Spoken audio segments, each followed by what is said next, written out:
gloire à toi, Jésus de Nazareth.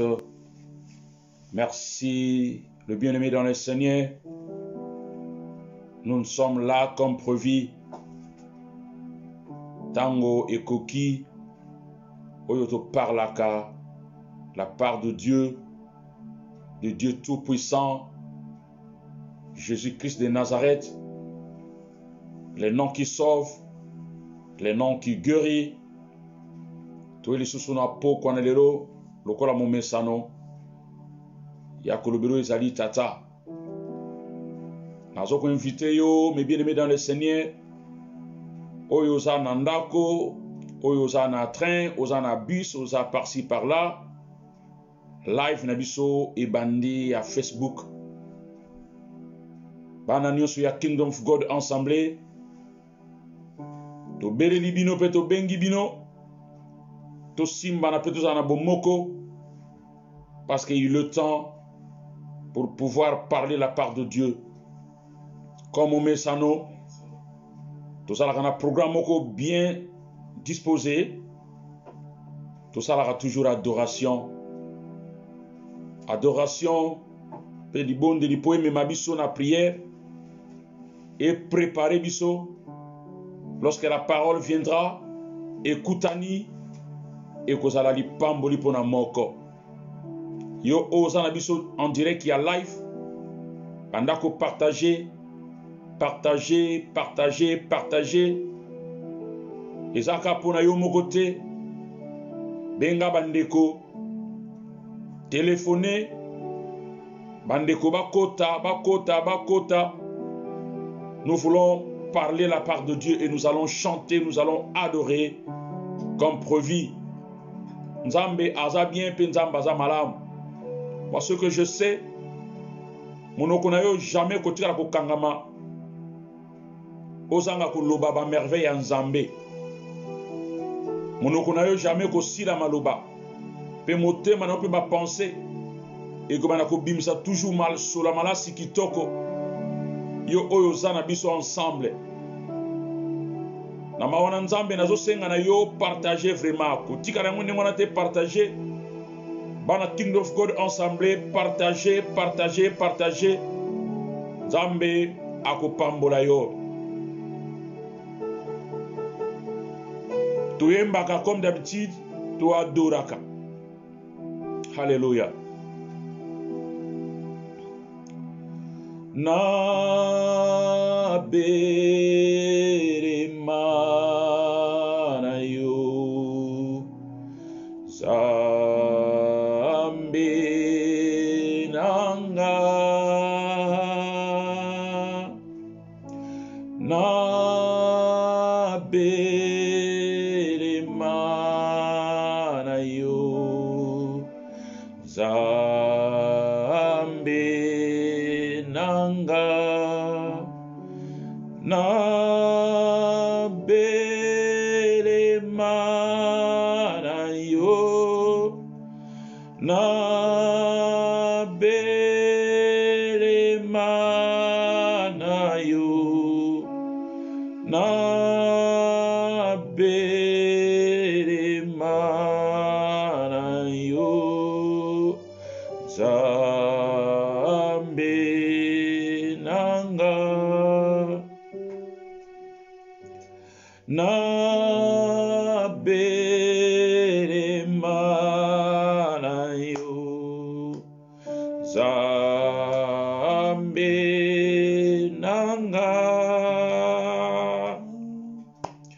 na bere mana yo Zambe nanga na belela na belela na yo na bele mana yo na bele mana yo Zambe nanga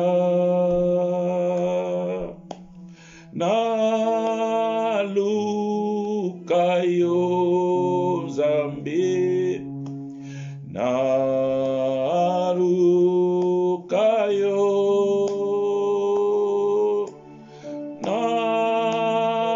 naluka yo Nzambe Nzambe nanga na belema na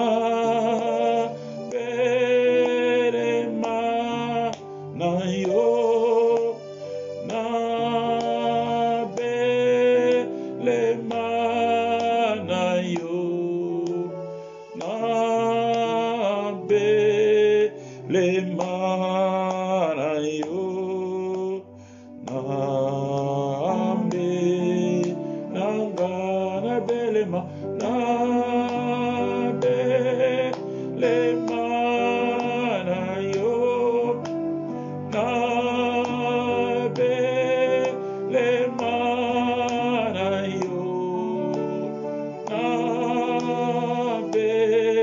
belema na yo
C'est vrai, na belema epai na yo, mosantu, esikezali yo, bandako pambola présence ya Nzambe, bandako roba ete mokolo kitoko, bandako roba merci mosantu na pokwa na lelo, merci na protection divine, merci na nengo bateli bomo inangai, merci na nengo pesi ngai kimio mokile pesa kate, que personne de ce monde akweko pesa biso, bandako témoigner, bandako roba maroba kitoko ekuta katre bomo ina yo, bandako roba ete nzamba za malamu, tala yo bonde la leloya.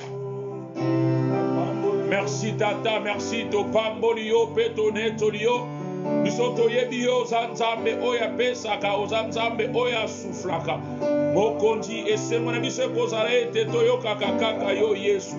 Papa yo pesi biso souffle de vie. Yo pesi biso mokolo kitoko nzambe. Monokona nge kotika ko kanga mate pona koloba ete ozamo santu. Papa pema kitoko yo pesi ngai. Na absengi elokote, na fuchi elokote, na sali elokote. Kasi papa pona bolingo na yo. Yo pesi ngai souffle de vie. Yo pesi ngai mokolo kitoko. Yamone koloba ete merci. Yakute paina yo. Yamone koloba ete ozaka mo santu. Souffle de vie. Eza yonde moto pesa ka souffle de vie. Kolala kola mukeza biti de te. Damona la mukina tongo na lelo. Na koloba ete oza nzambe.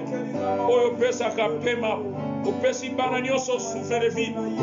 Opesi ba santo nyonso mokolo kitoko. Opesi bana nyonso kingdom journée kitoko. Yango to ekoloba ete oza bien. Oza mo santu. Tokobandaka koloba ete c'est vrai. Yo yebi biso koleka biso moko. Yango tokobandaka kotato na yo. Tokobandaka koloba ete ozaka bien. Oza nyonso pona biso. Papa yango toye pai na yo. Pour reconnaître monene na yo. Pour reconnaître ki bon nzambe na yo. La seule chose na tongo na lelo. Na pena poko na ya koloba ete oza nzambe. Oza nzambe. Mo santu. Biso to yakalolenge tozali Yesu. Tomitala ka bozwi na biso te. Tomitala ka bandako na biso te. Tomitala ka television na biso te. Tomitala ka mbongo na biso na banque te. Mais to yakalolenge tozali parce que yondo zali le Dieu. To pamboli yo mokonzi. Yango to yake pai na yo. Tokobandaka kolela. Yo za mokeri ali korope na se. Mokoro mokote. Okorobete na kiti na lebi na ngai. Parce que yo zaka nzambe. Papa yango to yaka pai na yo. Chikate to yako sopa marasi makase pai na yo. Yako sopa marasi. Que donne de meilleur de nous-mêmes. Parce que oza nzambe. Alléluia.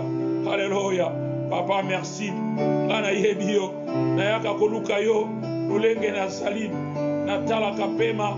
Na talaka souffle de vie. Na talaka makasi ya bomo inangai. Papa to yebi yo. Yango to yaka kolele pai na yo. Yondo za makasi na biso. Yondo za souffle na ngai. Yondo za mayele na ngai. Yondo za nyonso na ngai. Yondo za pema na ngai. Yondo za courage na ngai.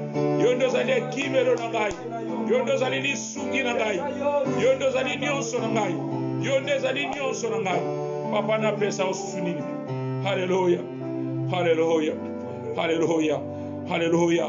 Oh bandi koroba ete nzamba limbisa bomo ina yo na oyo fanda kibutu nyonso ya lobi pe mokonyo salelo yo yebi nini yo sali kaso yaka kosenga bolimbisi parce que ya nzambe il est duni agréable ya kolimbisa kabiso banda kosenga bolimbisi na bande kona biso nyonso o lobi bazalaki na babwate o lobi bazalaki na bisika ndenge na ndenge to bana koroba ete nzambe na lola limbisa alimbisa yo pe alimbisa libota na yo alimbisa famille na yo alimbisa bande kono nyonso et plus précisément bande so la kingdom nzamba alimbisa tala yo bonde na leloya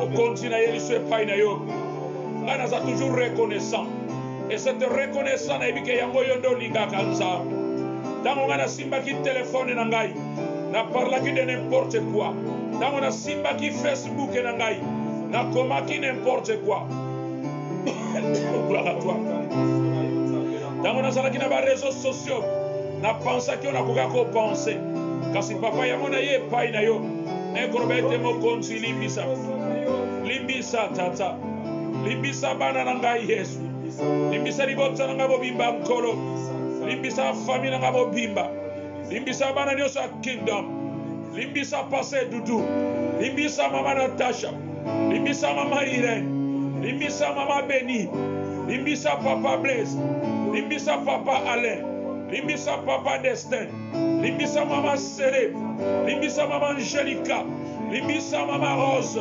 limbisa mama nyonso, oh yoko shanda, limbisa mama Arlene, limbisa mama Ade, limbisa mama Rika, oh alléluia, limbisa mama Eve, oh Yesu, oh limbisa papa Kadim, limbisa papa nyonso, limbisa papa Kes, limbisa bandeko nyonso Yesu, limbisa mama Magali Yesu, haleluya, limbisa mama Nicole Nkolo, haleluya, haleluya, limbisa mama Natasha Yesu, limbisa mama Cornelie Mokonzi, limbisa mama Solange Yesu, limbisa mama Mima Mokonzi, limbisa mama Marceline Yesu, oh Yesu, oza nyonso pona biso, limbisa mama Mbo, limbisa basantu banso, limbisa bana nyonso, limbisa notre bien-aimé Sœur Nabiso Merveille,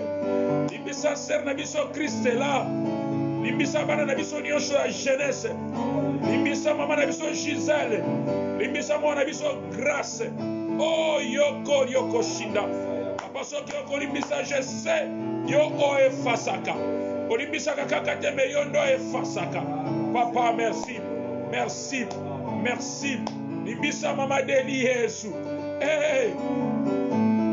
limbisa mama Nangai, limbisa papa Guy, oh, limbisa papa José, oh, limbisa mama Angelica, alléluia, oh, limbisa mama Nushka Mokonzi, yeke shinda, limbisa papa Marienne, oh, limbisa Sœur Nabiso Eunice, alléluia, groupe Nabiso nyonso,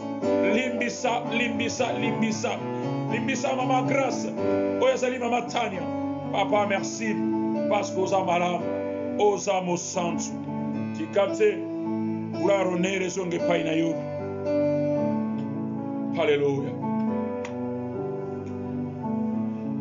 Nzambe batela kanga, pene Yesu, kuna ye akufaki, bato nyonso mabe, Nzambe batela kanga, pene de Yesu, kuna ye akufaki, bato mabe nyonso, Nzambe batela kanga, pene Yesu, kuna ye akufaki, bato mabe nyonso, sanjora, kuna ye kurusu, kuna ye akufaki, bato mabe, oh sanjora, kuna ye akufaki, kuna ye akufaki, bato mabe nyo, oh sanjora, kuna ye kurusu, kuna ye akufaki, bato mabe nyonso, oetengana kanisa, ufana mukonzi Yesu, kuna ye akufaki, bato mabe, oh sanjora, kuna ye kurusu, kuna ye akufaki, bato mabe, oh sanjora, kuna ye kurusu,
Wana yo baniko kanisa ne kulusu. Hey!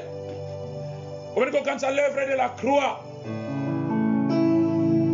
Sur la croix tout est accompli. Hey! Angela ne kulusu. Esika pasi nanga etikala. Banda ko réaliser. Na ekulusu. Esika oyaroba qui tout est accompli. Là où Jésus-Christ a prononcé les 7 mots, les 7 phrases sur la croix. Les 7 phrases sur la croix. Tout est accompli. Oh! Tout est accompli. Aujourd'hui, tu seras avec moi dans le paradis. Hey! Papa Libisa Bango. Ça sont les phrases. Oh, yes, on va dire ne kulusu. Sikobanda koroba ete. Papa na kati ne kulusu. Sur la croix. Et sikangai. Tout ce que je pensais, tout ce que je faisais, et Tikarana Nekulusu. Alléluia. Ekulusu, Ekulusu, Ekulusu, Ekulusu. Papa Ekulusu na yo Yesu. Ekulusu na yo.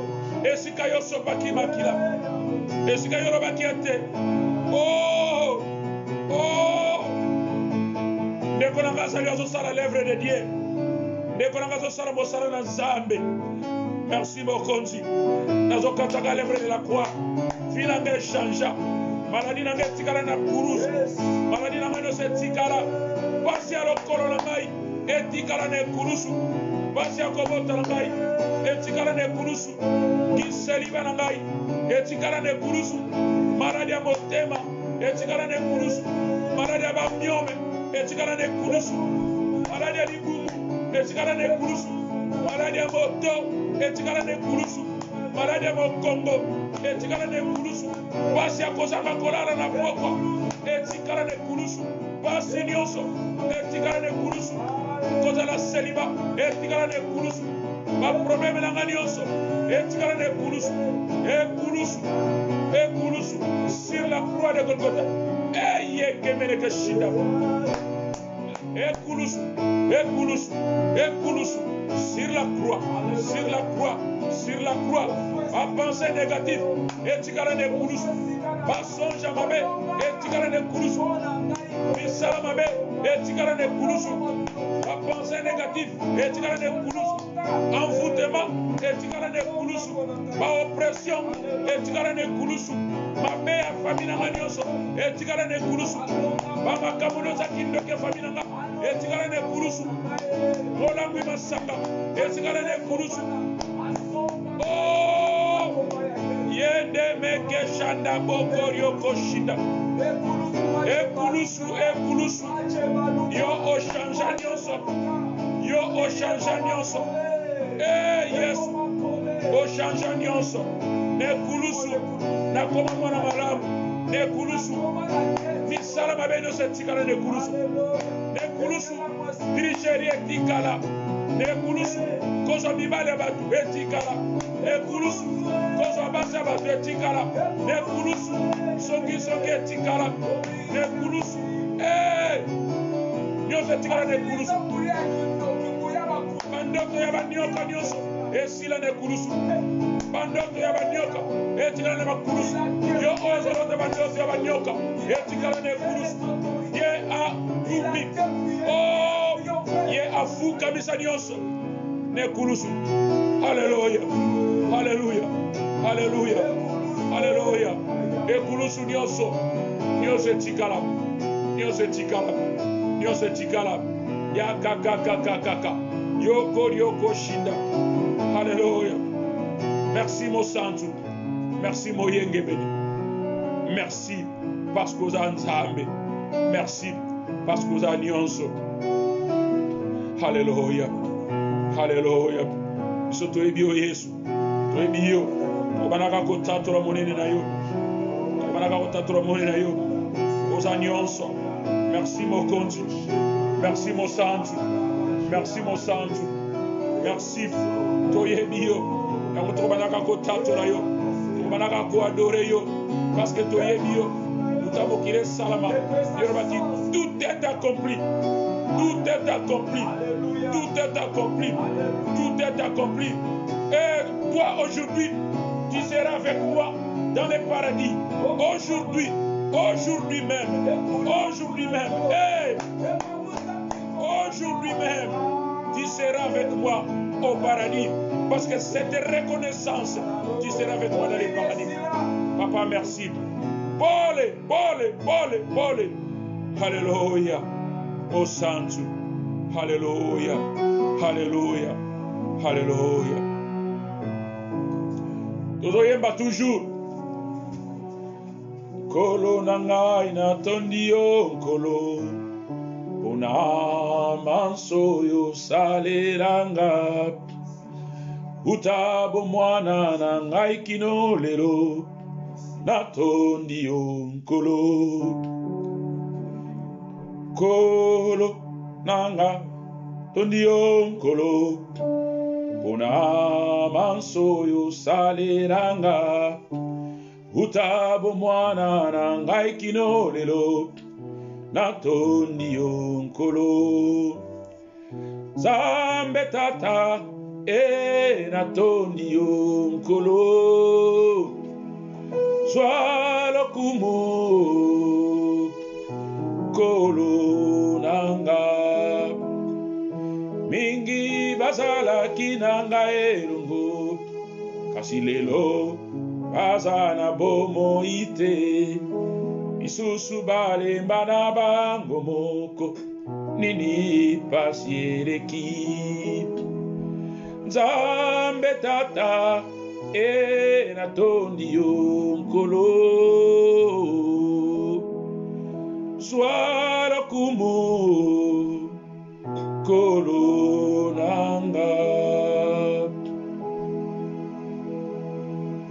sifu Mungu aleluya sifu Mungu amen sifu Mungu aleluya sifu Mungu amen sifu Mungu aleluya sifu Mungu amen oh sifu Mungu aleluya sifu Mungu oh sifu Mungu aleluya sifu Mungu amen sifu Mungu aleluya sifu Mungu amen amilele aleluya amilele Yesu amilele aleluya oh amilele amen so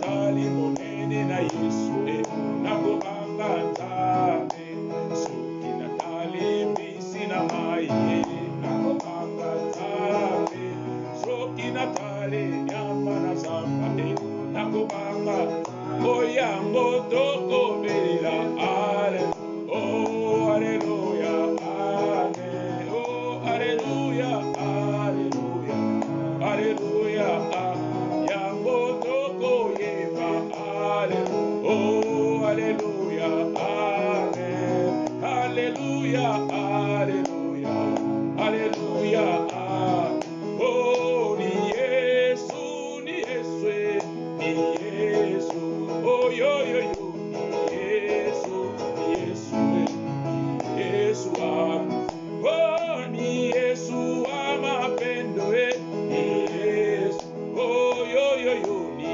Yesu ni Yesu ni Yesu uzima oh ni Yesu mapendo ni Yesu oh yo yo yo ni Yesu ni Yesu ni Yesu oh bakofinga biso pona nani haleluya oh biso patokotika te tokotosakaka haleluya Yesu akosaka te okomona Yesu haleluya amen okomona Yesu haleluya oh manana pichereka haleluya oh tokosalera masiya haleluya amen okomona Yesu haleluya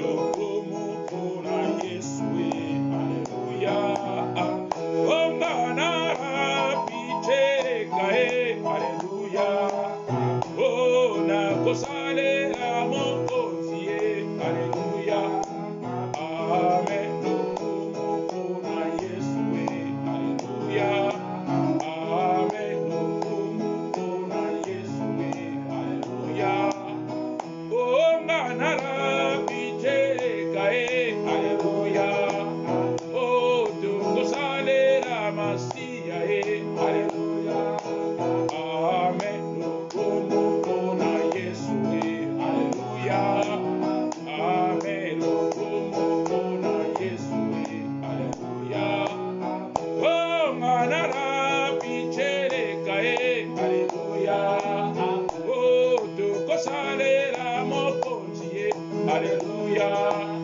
amen okomona Yesu haleluya amen okomona Yesu haleluya atamilele atamilele Yesu atamilele atamilele Yesu atamilele atamilele Yesu atamilele atamilele Yesu atamilele atamilele Yesu atamilele atamilele Yesu atamilele atamilele Yesu atamilele atamilele Yesu atamilele atamilele haleluya Hosanna haleluya Hosanna haleluya Hosanna haleluya Hosanna haleluya Hosanna haleluya oh haleluya Hosanna haleluya oh haleluya Hosanna haleluya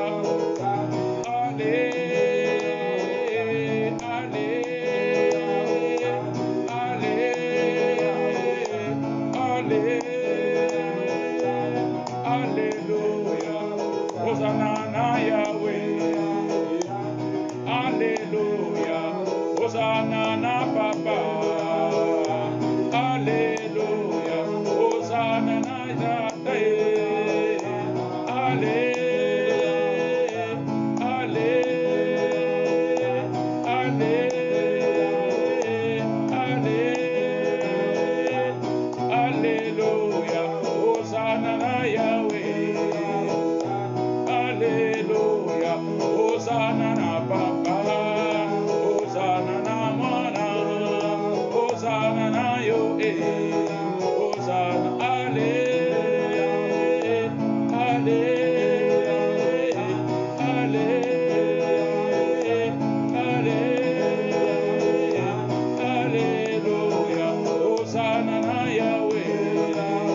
Hosanna, Hosanna, Hosanna. Banakota tolaye, banakota tolaye. Banakoroba koroba kitoko. Banakoroba ete ozali Hosanna.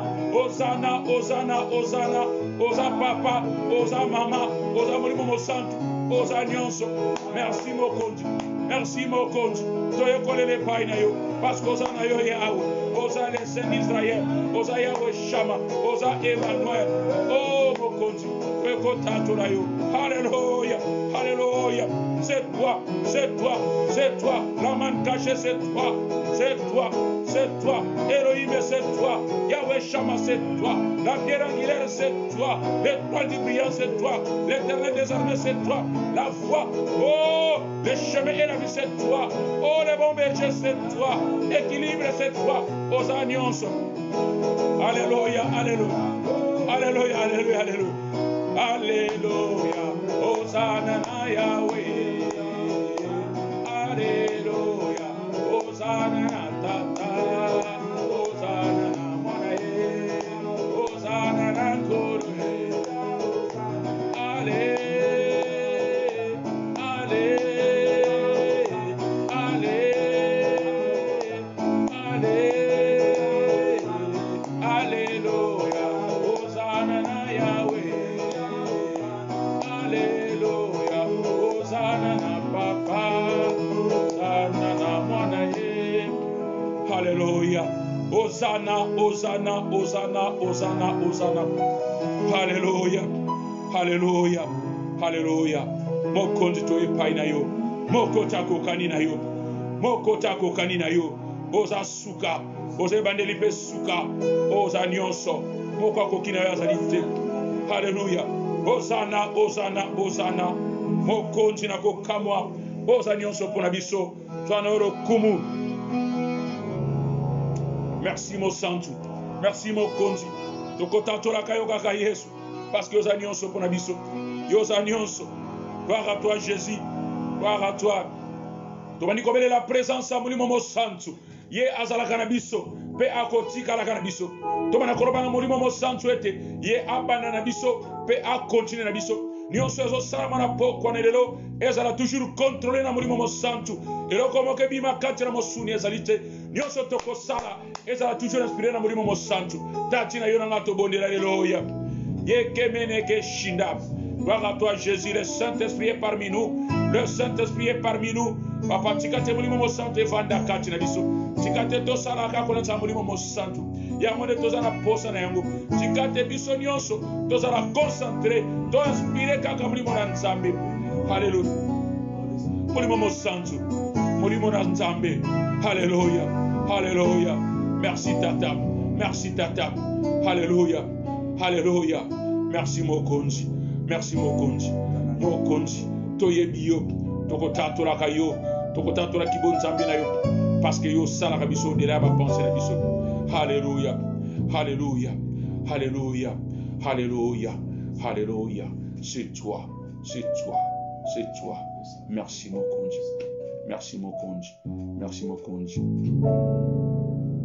Merci mokonzi. Merci mokonzi. Merci mokonzi. Mokonzi. Alléluia. Gloire à toi Jésus. Merci le Saint d'Israël. Alléluia. Alléluia. Alléluia. Soki na pesi bomoi na ngate epai na yo, nakopesa na nani? Soki na pesi bomoi na ngai te epai na yo, nakopesa na nani? Ah Yesu ah Yesu ah Yesu kolonanga ah Yesu ah Yesu ah Yesu kolonanga. Soki na pesi bomoi na nga te epai na yo, nakopesa na nani? Soki na pesi bomoi na ngai te epai na yo, nakopesa na nani? Ah Yesu ah Yesu hey ah Yesu koronanga ah Yesu Alléluia Yesu ah Yesu koronanga soki okangolite nzambe nani mosusu soki okangolite nzambe nanga nani mosusu obere yo papa obere yo papa obere yo papa koronanga obere yo papa obere yo papa obere yo papa koronanga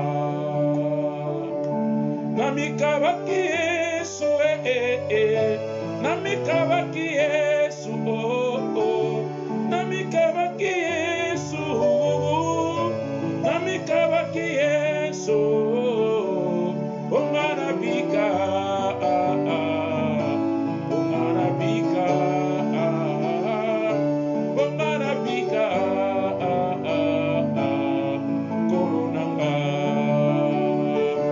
nafukameli yo Yesu nafukameli yo Yesu nafukameli yo Yesu nafukameli yo Yesu kolongana kita lelo yo pote yo omata na bomoina pote ngana kita lelo yo mata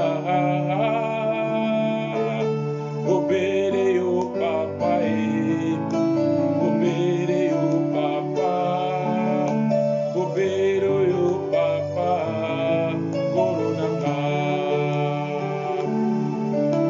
obere yo papa obere yo papa obere yo papa koronanga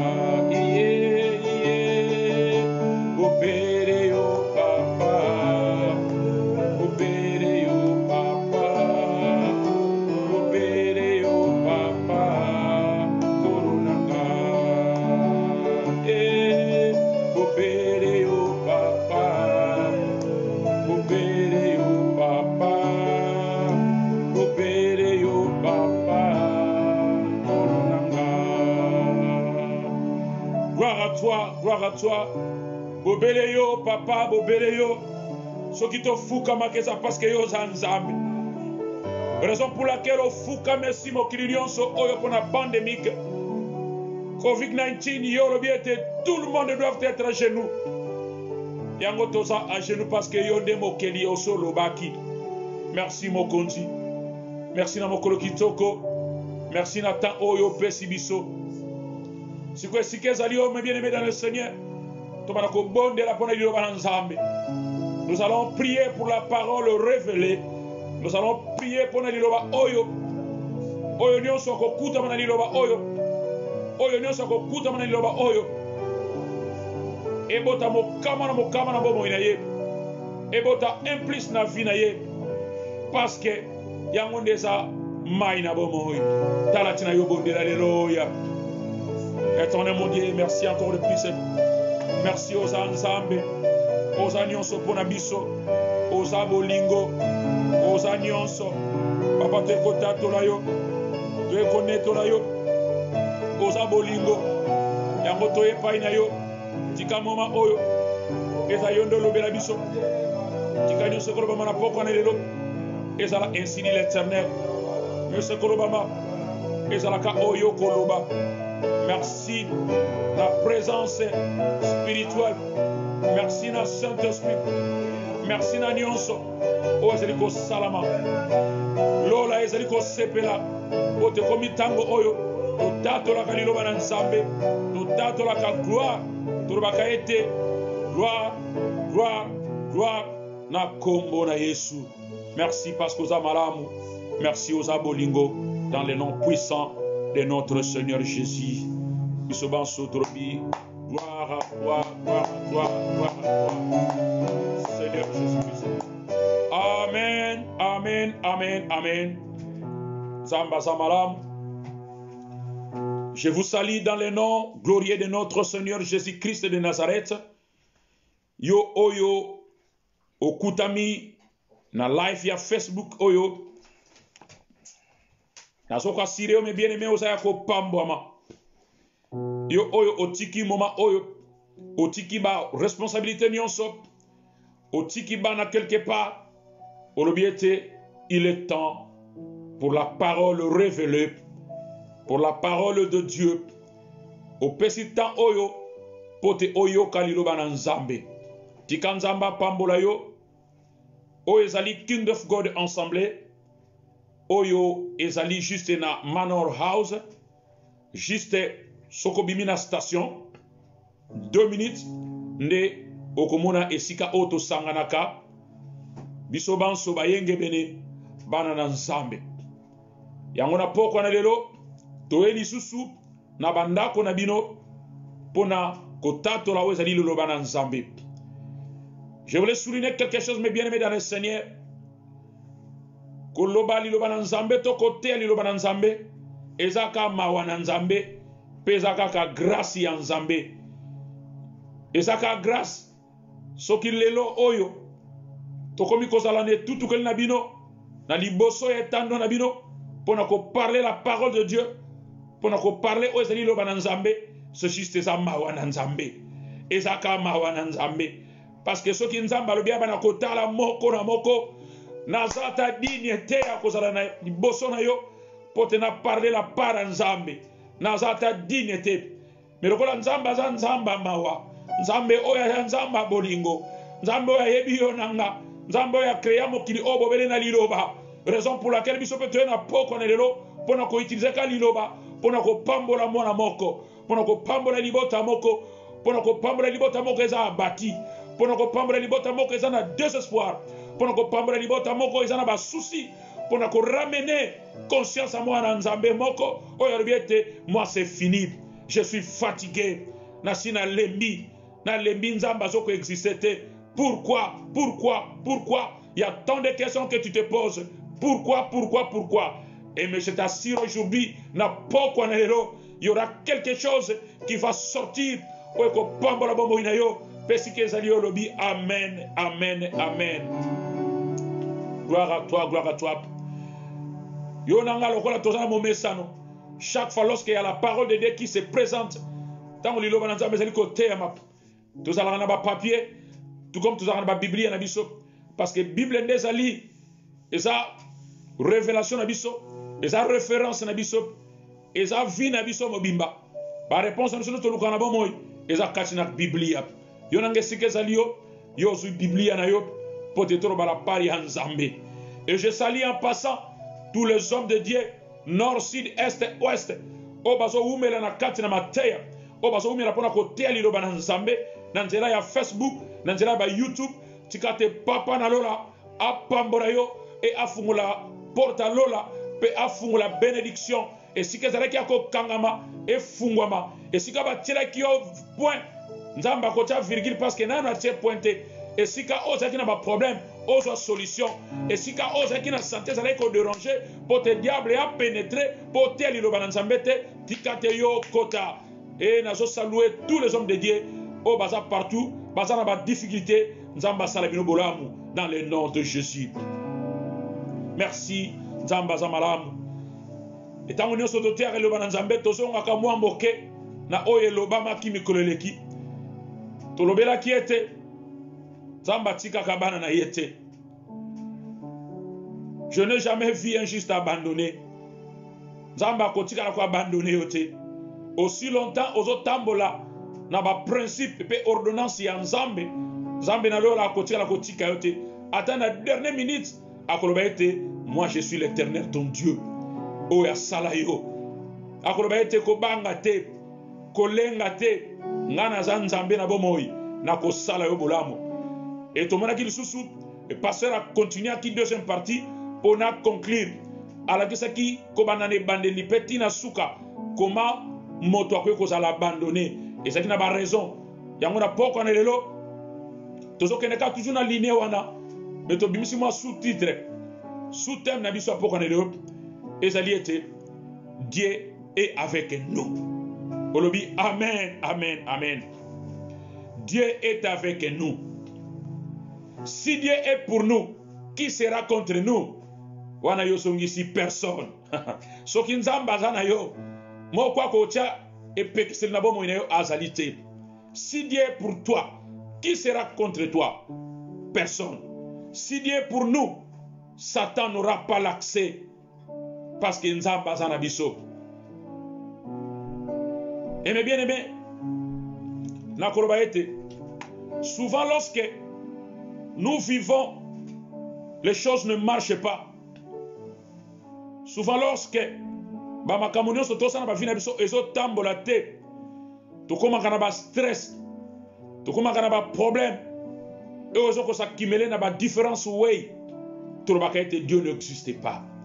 On se pose la question, si Dieu existait, pourquoi moi je souffrais? Lorsque les choses ne marchent pas, on a toujours tendance ya kolobe pa ina tata, namoni nzamba zalaka te, namoni nzamba existaka te. Pourquoi je souffre? Pourquoi ma problème sont s'accumuler? Na tondisami na ba stress. Et la question on se pose, pourquoi je souffre? Pona nini kaka ngai lorsque les choses ne marchent pas? Et mes bien-aimés, lorsque vous avez reçu Seigneur comme sauveur, les problèmes commencent. Les problèmes est bandi sikawana. Yoroba ete lokola ba problème bandi parce que oyebi nzambe. Nzambe akotala yo, nzambe atalaka yo, pe nzamba tinda ka ba ange céleste na yo, bada camper tout autour na yo parce que azana posa bomo ina yo. Lorsque tu as reçu Jésus-Christ comme Seigneur et sauveur, c'est là où les problèmes commencent. Et ça slogan et les gens pensent que ce que comme nzambe ba problème est sili. Et de plus, au commiscible pas ina Satan. Au commiscible pas ina Satan. Satan total a été yé azalaki na kanangai, azali suna kanangai te. Siko e komi yé nena banakolanda. Raison pour laquelle tu vas dire que les choses ne marchaient pas. Auparavant, lorsque je ne priais pas, les choses marchaient. Et maintenant, j'ai reçu Jésus-Christ comme Seigneur et Sauveur, les choses ne marchent pas. Toute chose est tournée contre Ngaï. Activité moke marche à Kezate. Libana nanga simba kali susute. Bana nanga bayokela kanga li susute. Classe bana nanga batanga sumala mote. Mobali nanga bimaka na tonga zonga kana pokwa. Moi si nanga yokela kanga li susute. Moi si nanga sala suna attention nanga ite. Parce que l'homme a doit vivre selon le plaisir du monde de thé, mais a doit vivre selon la révélation du Père. Parce qu'il a déjà reçu Seigneur Jésus comme sauveur. Raison pour laquelle les choses anciennes sont passées, toutes choses sont devenues nouvelles. Yamuna lina lo betena poko na lelo. Yo oyo o tondi sama kina ba stress. Yo oyo o fanda kina ba problème. Yo olo o sai ko sa kimine na ba problème. O sai ko se poser la question, pourquoi kakangai? Pourquoi kakangai? Pourquoi toujours moi? Et je t'amène une bonne nouvelle ce soir. Na poko na lelo ko ba ete. Ne t'inquiète de rien. Comme tu dis matin, Philippiens 4:6 ne vous inquiétez de rien, mais en toutes choses, faites connaître vos besoins à Dieu par des prières et des supplications avec des actions de grâce. Je vais paraphraser. Comme tu dis ça, comme tu dis ça, mais ça là quand on a reconnaissance que Dieu existe. N'a pas problème nous sur les canangos. Zonge pa ina tata bandako bondela bandako sipelo bete ngana za mwana na yo na sina yamba yo eloko ko sala mesete parce que za mwana nzambe lobi amen amen amen. Raison pour laquelle nous avons une bonne nouvelle à poko nelelo, ne t'inquiète de rien, mais en toutes choses faites connaître vos besoins à Dieu par des prières. Hey ha on est allé moi introduction de totali ça été parce que lobi to so kota na mabondeli lobi joint les premiers tozan na ba jeune prière o eza ba directive outi na mosali na nzambe tozo kota prière na biso kobanda les premiers ti les 7 o ezali dimanche le to fungoli et ko sana ba précision o to ko pesa na suka matia oyo na zongi lisuna matia na ngako bete Dieu est avec vous. Dieu est avec nous. Raison pour laquelle nous avons un verset clé de l'écriture. Verset base nabiso. Mais à part les versets base, on a aussi des versets où il s'appuyer, où il y a juste pour appuyer verset nabiso auto sur na poko na lelo. Et nous allons lire un verset de l'écriture na Marc chapitre 10 les versets 28 à 30. Yo oyo osaka na momesano ya kozala na Biblia na yo pe na papier et kozala malamu soki ozola na biso ozwa yango quand même okoma et kozala lipamboli pona bomo na yo. Et je disais tout ça dans Marc chapitre 10 et le verset 28 jusqu'à 30. Je lis au nom de Jésus. Pierre s'est mis à lui dire, voici, nous avons tout quitté et nous n'avons suivi Jésus. Nous avons suivi Jésus, répondit. Je vous l'ai dit en vérité, il n'est personne qui ait quitté à cause de moi et à cause de la bonne nouvelle. Sa maison ou ses frères, ou ses sœurs, ou sa mère, ou son père, ou ses enfants, ou ses terres ne reçoivent au centuple. Oh! Nzamba za malam. Nzamba za malam.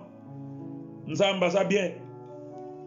Pierre s'est mis à lui dire, Pierre azolobana Yesu, nous avons tout quitté et nous t'avons suivi. Pierre alobi ete papa, totiki nyonso. Totiki bana, bibwele, bandako, babien, tolanda yo. Yesu azongisi lié. Ya solo. Il n'est personne qui a quitté à cause de moi et à cause de la bonne nouvelle. Sa maison ou ses frères, ou ses soeurs, ou sa mère, ou son père, ou ses enfants, ou ses terres, ne reçoivent au centuple. Olobi, amen, amen, amen. Mais bien, dans le Seigneur, Nzamba aza malamu. Nzambe aza malamu. Vous recevez au centuple. Ça, c'est Jésus-Christ qui disait à Pierre.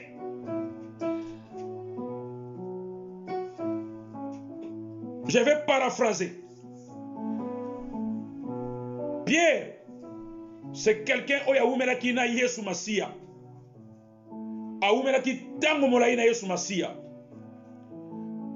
Yango, il y a des fois, étant que l'homme de Dieu, étant que serviteur, étant que disciple, si vous avez un pasteur, si vous avez un mentor, oyo à contrôler la vie spirituelle na yo, il faut qu'il y ait des questions. Alléluia. Yo oyo, ozana mosala na nzambe. Yo oyo, outi na théologie. Yo oyo, ozu théologie. Yo oyo, oza encadré, ozu ba formation biblique. Otoni semi na molimo mosantu, mais ozana besoin ya kozala na mentor. Alléluia. Ozana besoin ya kozala na mentor, oya ko contrôler bo moina yo. Oya kozala na marteau ya koloba ete okema la moté zonga na nzela. Comme les bons bergers. Les bons bergers atika kanona ne falandi moko. Et nazo memelo une bonne nouvelle na poko na lelo koloba ete. Pierre, il posait des questions. Et cette question il a posé à Jésus-Christ en disant, Papa, tozolanda yo, totiki bana, ba mama, biloko nyonso tozolanda yo. Comme pour dire, alingazwa ayeba lokola tokolanda yo tokozwa nini? Nkolo. Pierre alinga yeba ete biso tokolanda yo, tokotika biloko nyonso, nasuka na yango tokozwa nini?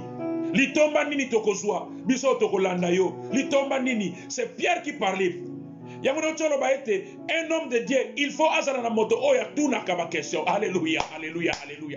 Yo osa serviteur, yo osa pasteur, osa évangéliste, osa diacre, osa ancien, osa docteur. Tu dois avoir un mentor. Même si osa docteur, oh yo koryoko shinda. Même osa docteur, vous devrez avoir un mentor. Vous devrez avoir un mentor. Même si osa docteur, docteur de l'écriture, docteur de l'évangile, apôtre, prophète. Nyonso wana ozana posa ya mentor. Parce que mentor wana azana capacité et puis azana personnalité, azana suivi ya vie spirituelle na yo. Oya koloba ete papa, ok malamote, zonga nanzela. Il a le bâton. Il a l'autorité sur toi. Ya koloba ete papa, oyo lobaki eza yangote. Et tant que l'homme de Dieu. Pierre, il posait des questions en disant tokolanda yo papa, nasuka tokozwa nini. Mais l'homme de Dieu, l'homme de Galilée, oya zalaka na ba question ya tikotaki pe na ba réponse nango. Alobiete. Vous recevez au centuple. Hey, Nkolo. Nzabo ya ça bien. Vous recevez au centuple. Donc lingi koloba. O bozo luka bozo eza yangote. Mboko so ebele, ebele en nini? Bomo ya seko. Boko so ebele. Yango na so sonde kunanga na poko na lelo. Oza mota ko pambwama. Oza mota ko pambwama yo koti na poko na lelo poto yo kaliloba na Nzambe oza mota ko pambwama. Oza mota ko pambwama na so sonde kunanga hai yekola ko tuna biyano. Mwana oya tuna ka kolaka. Yekola ko tuna. L'orgueil ne paye pas. L'olende futa kate. Zala na moto oya lande la vie spirituelle na yo. Quel que soit niveau d'étude, quel que soit niveau d'intelligence, mais dans la parole de Dieu, dans l'œuvre de Dieu, eza na lignée na yango, et c'est ngelito landa, biso otoza bana na Nzambe. Olobi amen, amen, amen. Eza na ba quelques points on a kolobé na poko na lelo. Et je vais parler selon la pensée de Dieu. Nenge penser en Nzambe comme mabiso, na nenge tana biso comme mabiso, je vais parler. Vous allez sentir que hier sur le biais, vous recevez au centuple. Au centuple. Je me posais la question. Hier sur l'inga lobanini. J'ai compris quelque part. Premier point, on a relevé ça, la famille. Eh, Nkolo. La famille, la famille, la famille. Mais bien aimé, dans la vie d'une personne, lorsque au recevoir Jésus-Christ comme Seigneur et Sauveur, et au passer dans la repentance, au passer dans la formation, finayo ezasu nenge mokote. Olobi amen. Vous allez rencontrer une famille. Eh, Nkolo. Au coup de la famille. Parce que, vous allez sous motamokili oyote. Lorsque tu reçois Jésus-Christ comme Seigneur et Sauveur, vous allez à gauche comme à droite, vous changez ligne dans la direction.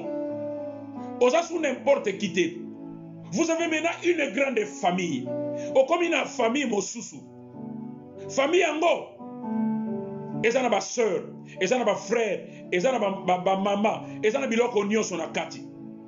Okutani na famille ya sika. Et famille wana ya sika. Yango famille ya Lola. Famille wana ya sika. Et la famille ya Kibonzambe.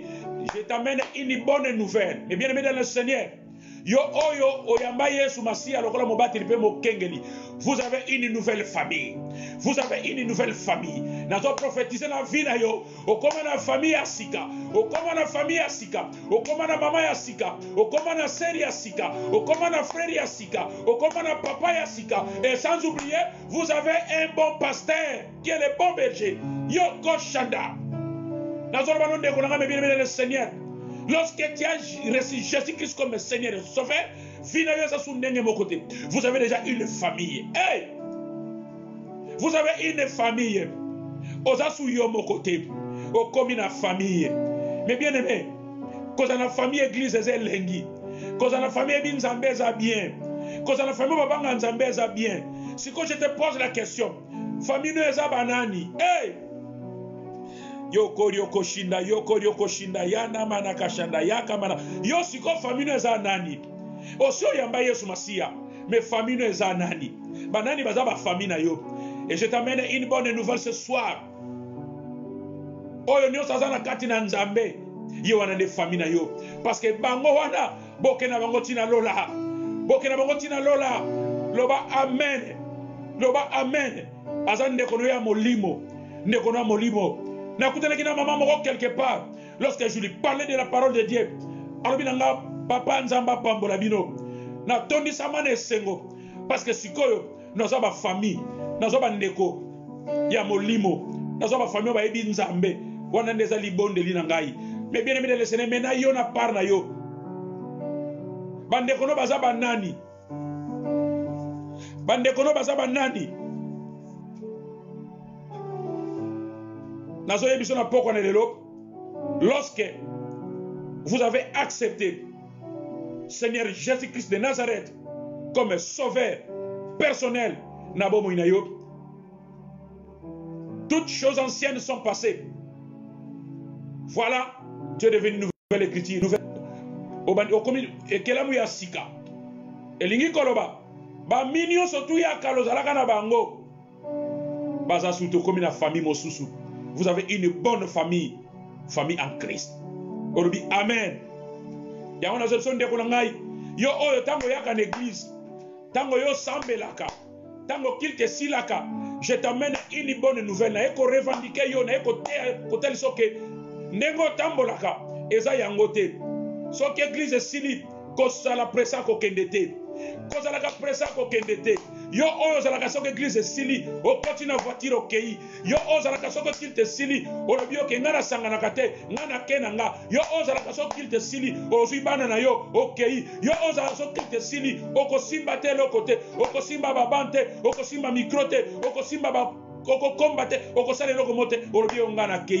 t'amène une bonne nouvelle. C'est la famille. Ce que si liko kendete. Bandako discuter na bandeko. Toyoki lobana nzambe. Toyoki nini. Nzamba lobi nini. Porter un plus na connaissance na yo. C'est ça la famille. Ce qui quitte sili. Cause la pressa ko kendete. Kutana basal na nzambe.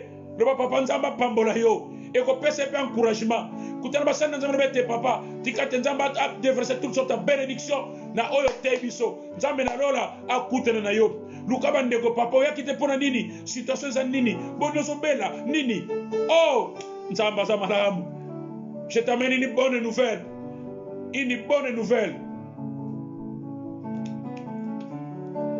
Na zopson ndeko na ngai yo oyo oyamba Yesu Masia okoma na vie ya sika, okoma na famille ya sika, okoma na famille ya sika. Na zoyepso okoma na famille ya sika. Yango esengeli na yo banda ko pambola nzambe pona kata famille wana okuta ba sœur baza na kati, okuta ba frère baza na kati, okuta ba mama baza na kati, okuta ba papa baza na kati, okuta jeunesse eza na kati. Donc c'est une grande famille parce que okomi na Christ. Vous recevez au centuple parce qu'il y a déjà une famille. Yango bien aimé dans le Seigneur, la bonne nouvelle d'aujourd'hui, cause à la isolété. Cause à la isolété. Qu'on vivre dans la solitude. Hey! Qu'on vivre dans la solitude. Parce que vous avez une famille. Vous avez une famille déjà en Christ. Vie au commun dans Sophie à Kalaté. Vous avez maintenant une bonne famille. Famille en Christ. Oyo boko suka na sena moi oyote, boko suka na sena mabere ote. Boko kende pa ina tata. Boko kende pa ina tata. Kuna boko sana na corps glorieuse. Eza ni mwasi ni mobile ba corps glorieuse. Oyo kolobete esengo ne sengo parce que okoma na Yesu.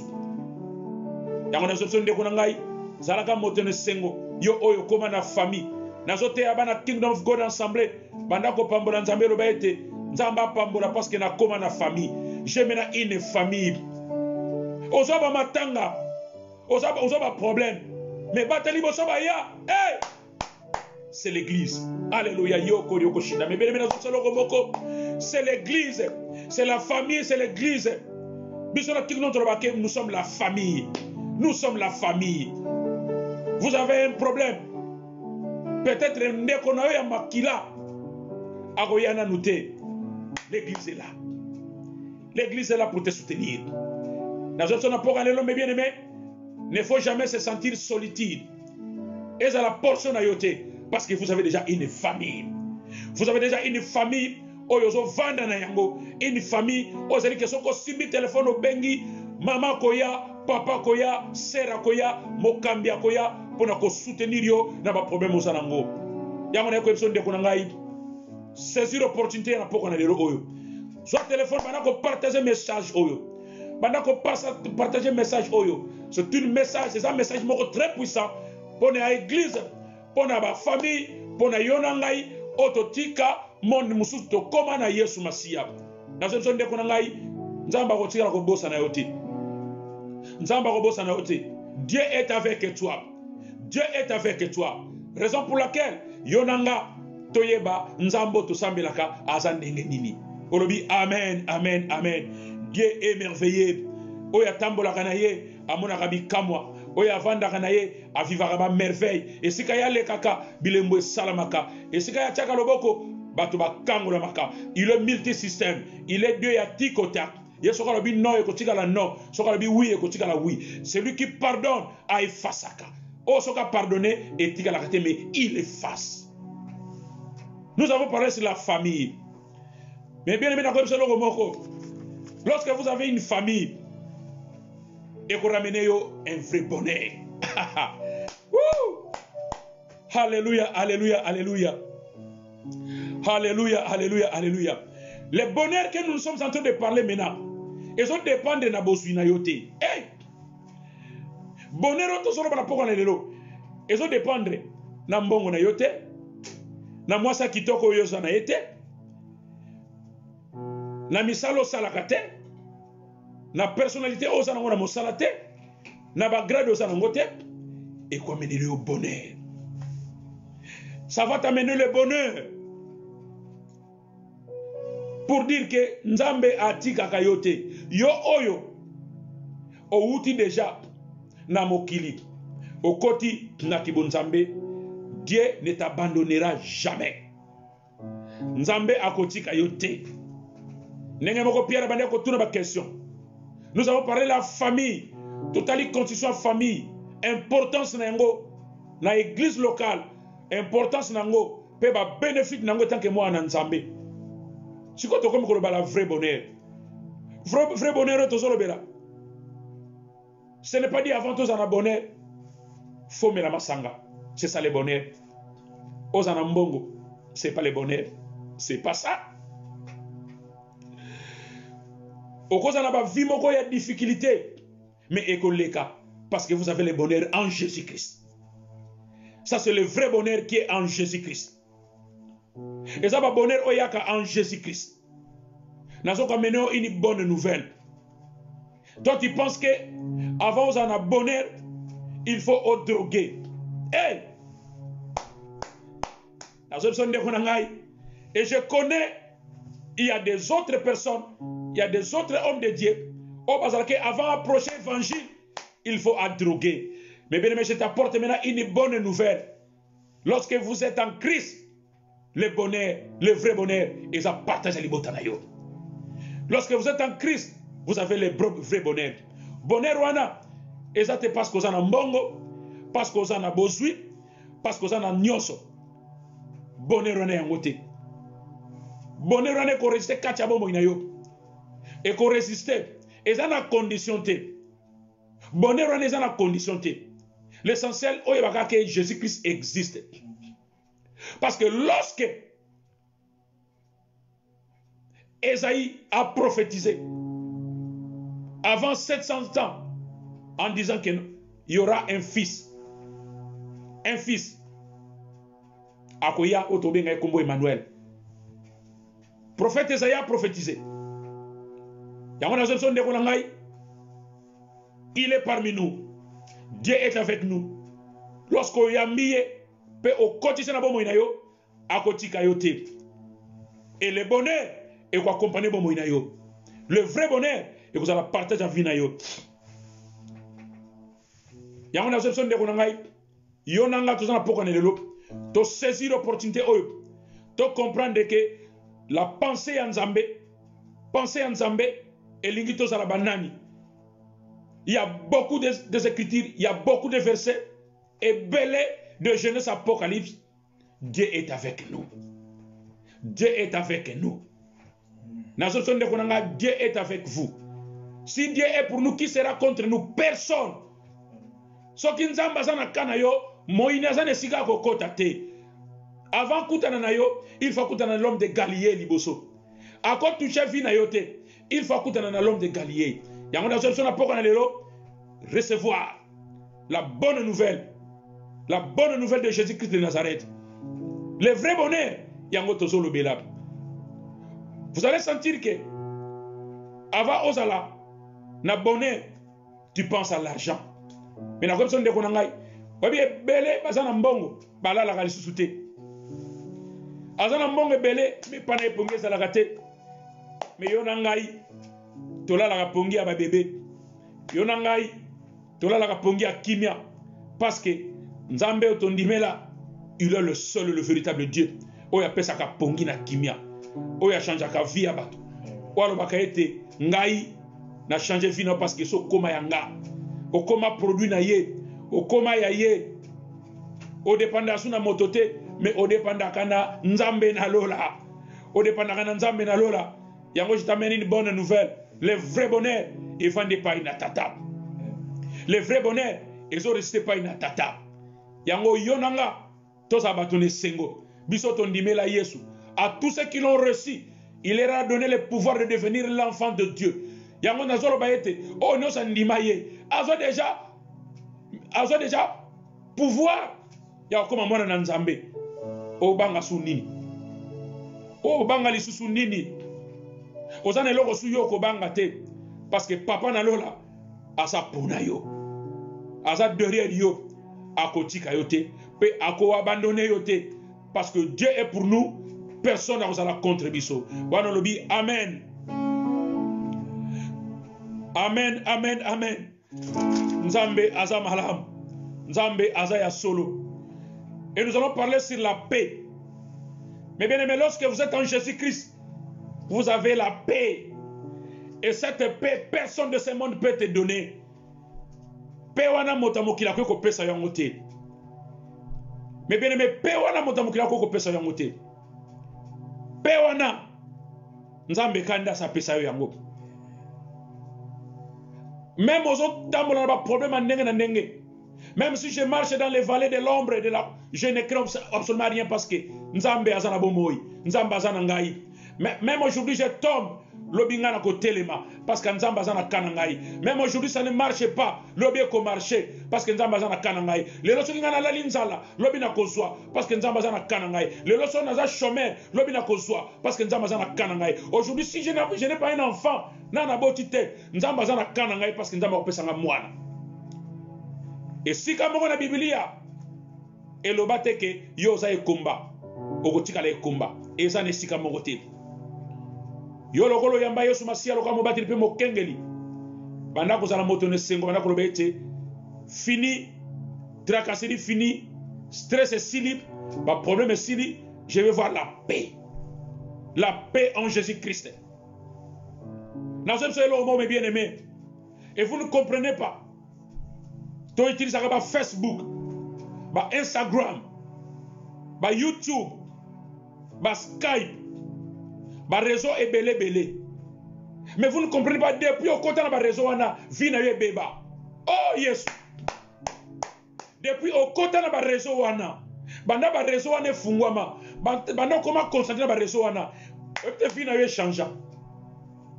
Osasu na pété. Vous n'avez pas la paix. Mais bien aimé, Facebook, Instagram, Skype, et ça malamu mingi. Nous sommes en train de la poko na lelo.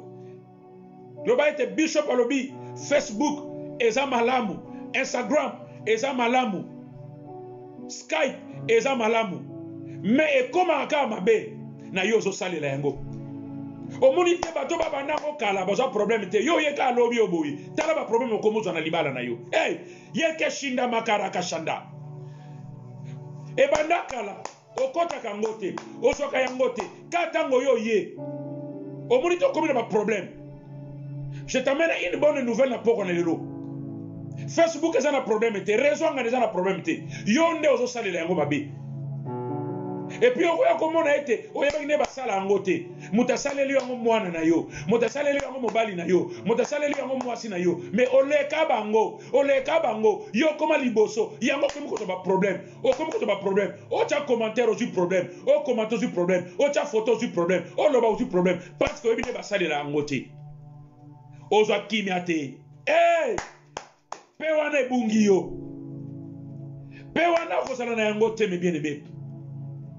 Pewana kotikala kozala nango te mibeni nazo selo ko moko na poko na lelo saisir l'opportunité poko na lelo okotikala kozala pewana te Parce que yo kanisi oyebi osalela yango. Parce que ozwi nzambe otie libanda, otie inde Facebook liboso, otie yango liboso. Yango ozo bane basalela yango te. Mais zana bandeko oyo bavanda na Facebook bazwa problème te. Ba exposa bango te, ba swana te, azona problème na libala na yete, azona problème na bana na yete. Écoute, ebongisa ye, epousa liboso parce que ayebi basalela yango. Mais bien aimé, je t'amène une bonne nouvelle na poko na lelo. Yeba ko salela yango en Jésus-Christ.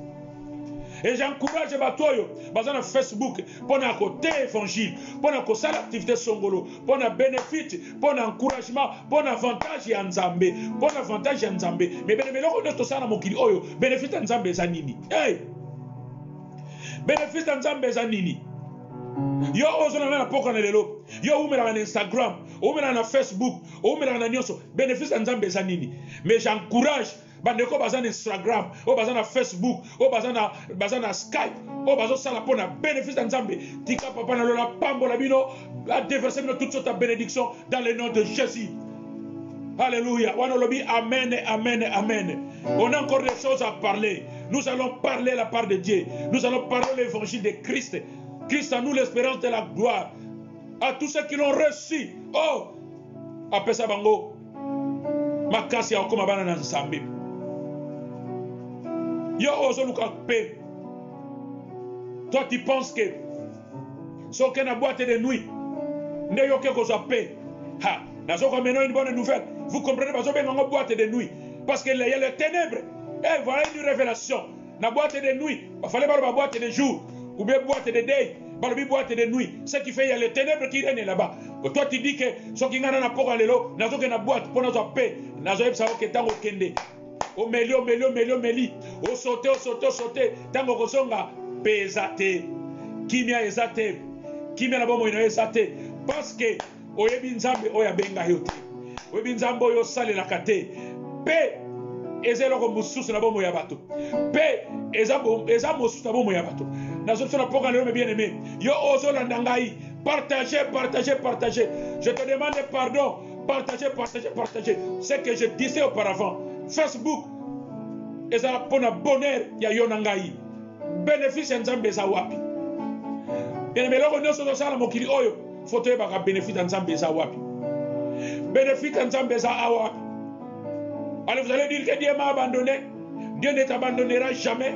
Ceux qui ont entendu selon ma principe na ye. Vous avez le Facebook. O fungola ka yangote. Ba edaka yo po ba fungolela yo yango. Yo oleka meme batu babande yango liboso. Obebisa libala na yo. Obebisa foyer na yo likolo ya Facebook. Okoma beaucoup concentré. Okima su mosikate ozaka tous na Facebook. Okotikala kozwa kimia te. Okotikala kozwa kimia te. Portable na yo moko. Okomi mayele. Alléluia. Voilà les bonnes nouvelles. Votre portable yo moko somba yango. Ekomisa yo esilisa yo kimia. Esilisa yo kimia. Likolo ya portable wana esilisa yo kimia. Okoma juste place au vandi portable fwe za la wana. Même aucun na toilette portable fwe za la wana. Aucun na fête portable ja wana. Voir même na matanga bazo kunda mawai na kati na libulu yoza na Facebook pe ozoloba ezo yinda. Yozoloba batu bazo lela. Ozoloba batu balati malamu te na matanga oyo. Obi mama na za salite likolo ya téléphone na yo. Réseau. Mais bien-aimé, bénéfice en Nzambe za wapi. Dieu est pour nous. Qui sera contre nous? Personne. Avant de prononcer phrase oyo, faut tambola selon ba norme ya Nzambe. Yango na zoebsa yo Nzamba kotika yote, Dieu ne t'abandonnera jamais. Aussi le temps na kobanga Nzambe, ozo sala volonté Nzambe, Nzamba kotika yote. Yo robiete na mela mo alcool na ngai. Soki na meli mo alcool na ngai, e ko pesa nga kimia. La paix, c'est Jésus-Christ de Nazareth. La paix est à Jésus. Jésus-Christ sur la barque. Azotam na ba disciple. Barque bandiko bouger. Mais yelo ko na za mokele likolo pe na se, mokeli ya mai pe mabele, ya mbisi pe mbisi nyama pe na zamba. Azaki na paix parce que lui-même son nom c'est la paix. Alléluia. Yemoko comme na ye paix. Yemoko comme na ye bonheur. De Genèse Apocalypse, lui-même est la paix. Le prince de paix, Esaïe Moko, Jésus-Christ de Nazareth. Yangolo Bakiete, vous êtes des princes Nga naza mokonzi, mais bino pe bozali bana na ngai, bino pe bozali ba prince. Yango nazo biso na poko na lelo. Komi tungisa mate. Kimia ya solo, pe ya solo, e uta epai na tata. Yesu Masiya nda pesaka pe. Yesu Masiya nda pesaka pe.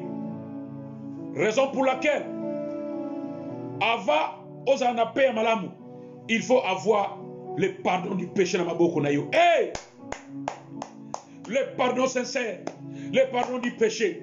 Yo oyo oumela na bandeko, yo oyo oumela na famille. Ozasu na kimete parce que nandeko moko songolo bozakane na se, bozakane kimete. Zanga biloko kolia mais kozanga kimete. Na soso ndeko na ngai, zanga mosolo, zanga mobali, zanga mwasi, mais kozanga kimete. Paix. La paix c'est Jésus. La paix c'est Jésus. La paix c'est Jésus-Christ de Nazareth. Le pardon c'est une des puissances qui libère. Oh, na kimia nengeni aussi longtemps, tu ne pardonnes jamais. Oh, pardonne à kate. Oh, tu na kimia te. Nazem de so ndeko na ngai. Message oza ya lelo pour la poko, le ya pona yo. Yo ozola na ngai, yo ozo ka ngai. Message oza li pona yo. Pourquoi tu ne pardonnes pas? Pourquoi kanga motema? Pourquoi vanela motema? Et la parole dit, si Dieu est pour nous, qui sera contre nous? Mais cette fois-ci, il faut changer. Lorsqu'on dit, si Dieu est pour nous, qui sera contre nous? Satan. Alléluia. Parce que, comment un homme de Dieu, comment un enfant de Dieu, il ne pardonne pas. Comment un enfant de Dieu a gardé rancune. C'est une puissance. Na yo muto pardonner, na pardonner yo. Et sa puissance. Mais nous avons dit que aibi ko pardonner, pas aibi ko senga bolimbisi. Ou aibi ko senga le pardon sincère. Combien de fois senga pardon sincère? Combien de fois vando bi que na senga pardon moko sincère? Le vrai pardon. Et lorsque je demande pardon et je vais effacer. Na osonge na ngol soute parce que ça est un vrai pardon on na senga pas ndeko ngai. Et pardon ana oza kimia. Loba oza kimia. Loba na ko sengo pardon pour na za na posa kimia. Mais bien aimé, au titre de la pété aussi longtemps, tu n'as jamais pardonné au Seigneur peu bolimbicité. Eh, mais bien, le message est pour toi. Le message est pour toi. Dans une zone pour aller là, le message, on peut partager. Torbela qui la famille, total ici la famille, comment ils ont constitué, comment moi en Nzambe, Sengela Vanda, Katina église, comment Vanda Katina ma famille. Tout le monde y était. Yo oyo yamba Yesu Masiya lokwa mobate pe mokengeni o koma la famille asika. Vous avez une bonne famille. Ngande kona bino na zo problème na perdande kona ngai. Mais famille liboso yaka na ndako na ngai. C'était famille de l'église. Papa na lo lanzamba pambola. Famille liboso c'était mes bien-aimés de l'église et les serviteurs de Dieu. O ba yaki na ndako na ngai. Wana baza famille na ngai liboso. Famille biologique bayaki, mais famille liboso c'était famille à Christ. Et pas yoapio nalobaka Dieu est vivant. Et pas yonobake nzamba zamalam, pas yonobake bola moleke belé, nzambe wano biso sambelaka. Ya on a zo memelo une bonne nouvelle à poko na lelo. Yo oyo quand ça ba famille te, nazo ka noso bonne nouvelle, vous avez une famille. Oyo boko miye bakate, vous avez une bonne famille. Pona ni noso nyo kwama. Pona ni noso abati. Vous avez déjà une famille en Christ. Famille wana boko tika la gana sena mo ite bo kende tina lola. Boko lata nzoto asika. Et j'ai parlé le bonheur. Bonheur eza pona bosuite. Nzambe nem tape sa bonheur. Et na ekoloba la paix. Kimia solo. Nzambe mtape sa kimia. Kimia solo. Eza nzambe mtape sa kimia. Dieu est amour. Dans ce son de konanga na poko na lelo après avoir message oyo joie conscience na yo bana komi tuna est-ce que na yamba Yesu est-ce que na yebi nzambe wana parce qu'il y a des péchés oyo sala que comment va péché chéri osa reconnaissant na péché na yo obi que ça c'est un péché mais vous faites ça. Vous allez en faire. aucun enfer parce que oza conscient na péché ozo sala okotika la kozwa kimiate osali yango lelo lobi kuna bolali osali yango lisusu ta conscience ezo reprocher yo ke eza péché mais ozo sala yango to bengi péché chéri et comme iniquité parce que ozo wumela na yango oza conscient na eloko ozo sala. Mais bien aimé nzamba za bien nzamba tika kabana na yete nzambe aibi niveau ya foi na biso. Prenons l'exemple ya Job. Hey! Job. Soke na Job, la première Job qui dit na se. Au moins la histoire de Job. La Bible déclare Job avec un homme intègre. Il craignait Dieu. Azalaki kobanga nzambe. Azalaki kosala nyonso nzamba linga sala. Azalaki kopesa biloko na ye na baveuve borphelin. Azalaki na banyama, azalaki na bomengo, azalaki na bana, azalaki na baserviteur. Et encore plus loin, Job akomaki na momesano. Chaque période, azozwa bana na ye nyonso. Azokende kosala semence. Et pas basali na nzambe pour ko protéger libota na ye. Donc bref, Job, il était un homme intègre. A se pensaki motema na nzambe. Mais un jour, si Dieu est pour nous, qui sera contre nous? Bien-aimé Yoka, Job, un homme intègre, oh nzamba zali na confiance. Et Bible le biete, Satan a bandé ko tambola. Satan a zali ko tambola. Akutani na Yesu, akutana mokonzi. Mokonzi abi, est-ce que omoni mwana ngate? Hey! Satan a le biete. Ah, mokonzi. Toyebi yo. Ozo kumisa ye. Parce que azana bozui. Longola ka bozui wana. Aoniye yo. Awanga na yo. Longola ka bozui wana awanga na yo. Mais nzamena lola. Oya yebi Job. Oya kela Job. Alo biete. Natikeli yo ye. Natikeli yo ye. Sala na ye oyo lingi. Me kozo bomo ina ete. Na ko permettre ozo bomo ina ete. Sala na ye oyo lingi. Po na yebi azamo yenge beni azamo ananga na zala confiance na ye. Un homme intègre. Maintenant je te pose la question, mes bien-aimés dans le Seigneur. Nakana yo baloba yo zanani. Hey! Depuis oyamba Yesu. Mo konzipe mo bateli na yo. Est-ce que ça a un témoignage? Est-ce que ça a un témoignage? Et ça, le témoignage de Balobaka. Et depuis, il y a un frère Oyo. Depuis, il y a un sœur Oyo. Depuis, il y a un Yesu. Vie n'a changé. Est-ce que ça a un témoignage? Mais bien aimé, les collègues otala, ma belle otala, ma belle otoniataka, c'est le témoignage. Lola est un témoignage. Mokili est un témoignage. Ma voisin, c'est un témoignage. Qu'est-ce que dit les autres pour toi? Nzambe asali témoignage abike oya za mwana ngai. Sala na o lingi me kozabo mo ina été. Est-ce que yope na yonanga? Est-ce que nous sommes capables ya ko accepter liloba oyo depuis to koma na Nzambe? Est-ce que témoignage na biso za nini? Est-ce que depuis to koma na Nzambe et nous sommes capables ya ko sala quelque part pe ba lo bozana mabe mo côté. Oza ba premier côté. Lorsque tu ne connaissais pas Jésus, ça c'est autrement. Mais bando koma na Nzambe, vie na yo changea. Est-ce que témoignage wana bakolo bayango? On est allé encore plus loin.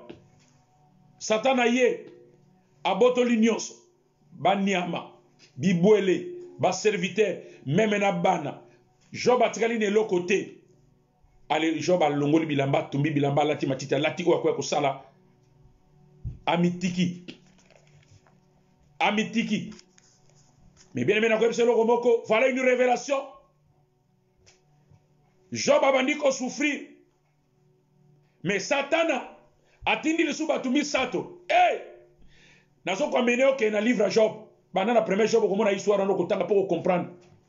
Atindi batumi sato. Ba ko tuka Job. Nazo tuna poko alelo. Banani ba yaka na ndako na yo. Oyamba ka banani na ndako na yo. Banani ba ko memela ko ba message. banani bakota na libala na yo, banani bapotaka plus na libala na yo, obengaka banani o bayaka na libala na yo, obengaka banani o ba edaka yo, obengaka banani dans les problèmes tant comme on a ba problème, banani bayaka. Est-ce que baka ko porter un plus ou baka ko chola yo ou baka ko aider yo? Et ben tu on bayaki baye ko loba n'importe que pas na job. Baye ko ça n'importe que pas na job. Mais le la job asaki moi na nzambe. Le kola zalaki mokeli ya nzambe. Le kola zalaki mwana oyo nzamba sana confiance. Asalelaki yango te. Mais Biblia alobi ete nzamba asongiselaki ebombusu na ye nyonso. Asongiselaki ebombusu na ye nyonso. Il y a ebele au centuple, ebele et comme il est double oyo azalaki nango. Parce que azalaki moyenge pene. Dieu ne t'abandonnera jamais aussi longtemps dans nzambe. Si Dieu est pour nous, qui sera contre toi? Personne. Ce qui nous a na kana yo, motoko ko bundelo, aya ko déranger o asate. Dans votre famille, mais bien na zo ebsa yo, botia Jésus-Christ na centre. Le seul Dieu, le seul Seigneur, azana centre libala na bino, na centre foyer na bino, na famille na yo, na bana na yo, azala na centre. Tia bénéfice ya nzambe na makambo na yo. Nzambe faza na benefit na makambo na yo ozo sala. Pari ya nzambe eza wapi? Pari ya nzambe eza wapi? Na makambo salaka, pari ya nzambe eza wapi? Job na kibo moto yo nanga to yebi nzote lembaka. Okoloba que Dieu n'existe pas. Dieu n'existe pas. Na kendaki na cimetière ndeko mosongolo atika kibiso. Mama na zoro bake nzambo yebi ngai te. Nzambo yebi ngai te. Nzambo tiki ngai. Nzambo yebi ngai te. Mais na zoro na poko na lelo. Celui qui est en Christ, il est une nouvelle créature. Celui qui est en Christ, azamwana na sika. Yango na zoro na poko na lelo. Recevoir Jésus-Christ comme Seigneur et Sauveur. Yamba Yesu Masia na bobo inayo. Tokomi na tamabe tan ya pandémique. Tokomi na COVID-19. O mokilino so zala ko fukama. Et sengeli yona ngai to yeba to servir nani. Yona ngai to ba ete nzambo to servir aza nani. Le Dieu vivant, il est très puissant. To yamba Yesu oyo lokola mokeli pe mo batele libota na biso. To zwa nyonso to kotana bomo ina biso. Bo senga na biso na poka lelo ya ngwana. To yamba Yesu na bomo ina biso. Yo ozola nanga na poka lelo. Na ebite nzambe nini yo yamba. Na ebite nzambe nini yo yamba. Depo yamba nzambe wana oshanjaka te. Depo yamba na chorale. Depo za na intercession. Depo za na groupe ba mama. Vina yo chanjaka te. Oshanjaka te. Siko Yesu nini yo yamba. Que le Dieu oyo yamba. Parce que nzambe biso to yamba, il est le Dieu unique. Il est le Saint. Soka continue bomo inayo, vie ne changer. Soka continue bomo inayo, au perso famille. Soka continue bomo inayo, au perso bonheur. Soka continue bomo inayo, au perso kimia. Omo ki le pesa kate. Siko nzambe nini yo yamba. Mais bien aimé ko ka sonité. Nazo biso na poko na lelo. Yamba Yesu wana ya sika. Et je comprends que peut-être nzambo yo yamba o comprena yete. Luka basali na nzambe balakisa yo nzambe ya solo. Luka basali na nzambe bataliso nzambo bango basambelaka. Le seul Dieu, le Dieu vivant, Emmanuel, le Dieu parmi nous. Si Dieu est pour nous, qui sera contre nous? Personne, à condition vous marchez selon l'ordre de Nzambe. Au moment où change à gâter, aux en évangélisation, aux en groupe à maman, aux en intercession, aux en chorale, la vie ne change pas. Jusque-là, tu n'as pas Dieu. Yoko shinda. Je t'amène une bonne nouvelle na poko na lelo. Na ko encourager yo. Yo o kanta ko ebi nzambe, mais na zo biso na poko na lelo, peut-être ebi nzambe te. Na vi na yo, na makambo na yo, bénéfice nzambe za wapi? Et c'est là bénéfice nzambe zala, na oyo zo sala. Bénéfice nzambe zala. Parce que moi na nzambe oya yamba Yesu basi aloko mo bati pe mo kengeli. Vi na ye changea. Et je reprends encore à comment la famille. Priorité na ye et comment la famille, comment la yaya, comment la leki, comment la papa, comment la bateau bazalaka na sima na ye. S'il y a un problème, j'ai mes frères. S'il y a un problème, j'ai mes frères. Batuna ki Yesu. Mama na yo aye koluka yo za wapi? Abi non. Bino boza bande ko na ngai. Bino nde boza bande ko na ngai. Ono sasa en Christ. bénéfice nzambe nde yango wana. Comment depuis obanda ko sambela nzambe yo changeaka te? Est-ce que ba problème oyo zwa, ba problème oyo kutana nango? Fallait etinda ol soboye ba nzambe. Mais ba problème wana soke ye. Obanda luka nzambe na lero na tamba problème aussi là, ozongeli mo message na vie na yo. Mais bien na zo na poko na lelo, changer mode vie na yo. Recevoir Seigneur Jésus-Christ comme Seigneur et Sauveur.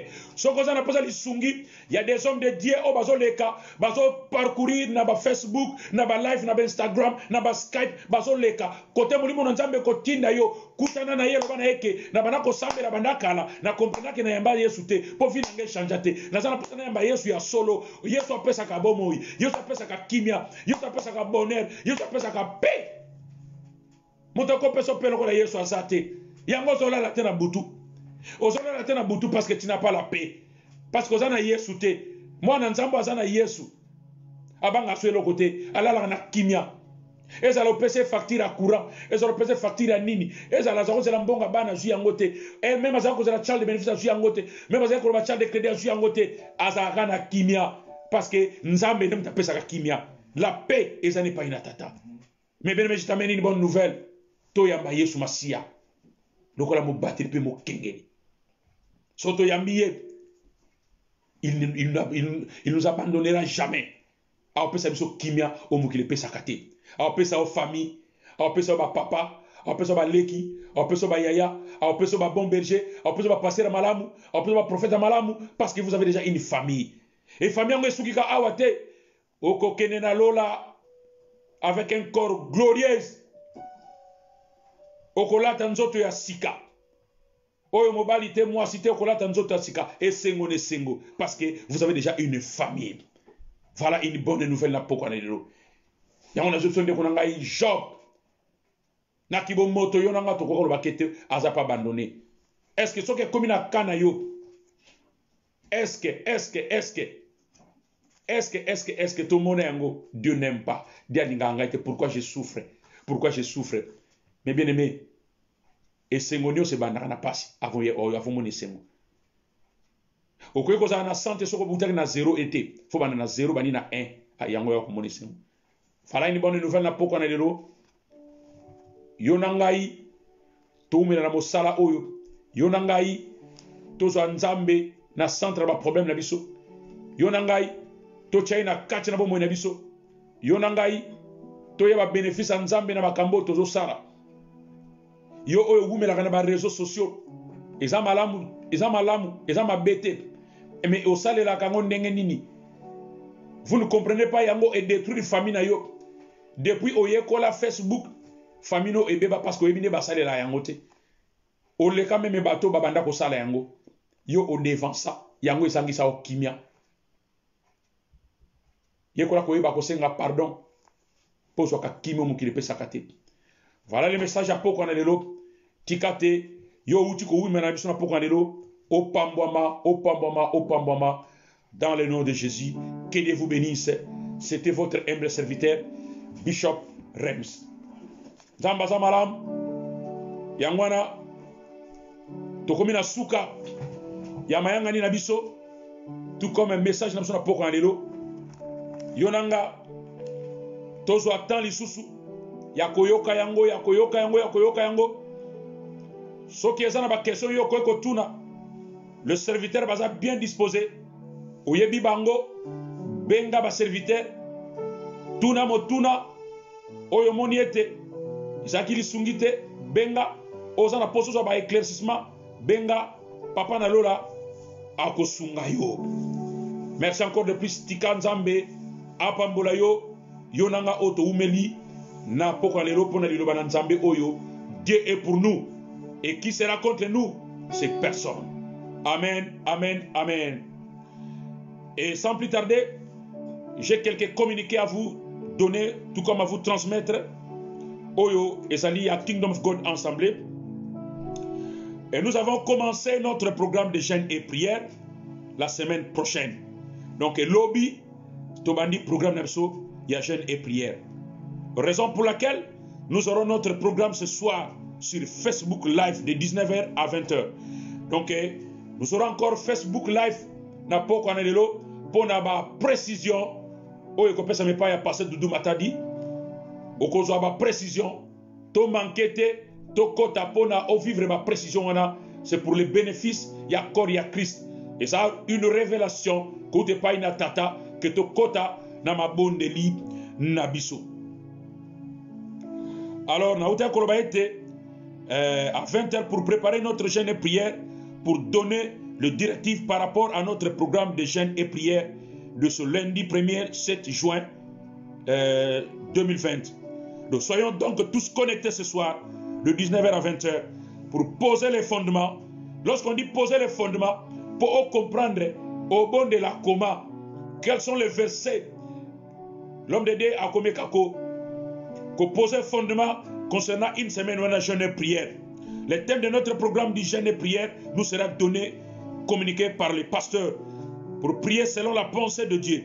Notre rendez-vous est donc pris pour ce soir de 19h à 20h sur Facebook Live. Nous avons beaucoup plus pour la Kingdom of God ensemble. Tous engagés, connectés à Facebook parce que nous poser un fondement pour la journée à lobby. Nous allons communiquer, nous allons faire des conditions, des principes, comment tu passer ma jeune comment tu allons repartir dans la prière. Tikate papa na lola apambola yo oyo umele na biso tikate lola efungwama lola epesa que la bénédiction de l'Éternel et ça la partage à ma botte dans le nom de Jésus. Wana isike zalio olobi amen amen amen wana tolobi bye bye bye bye bye.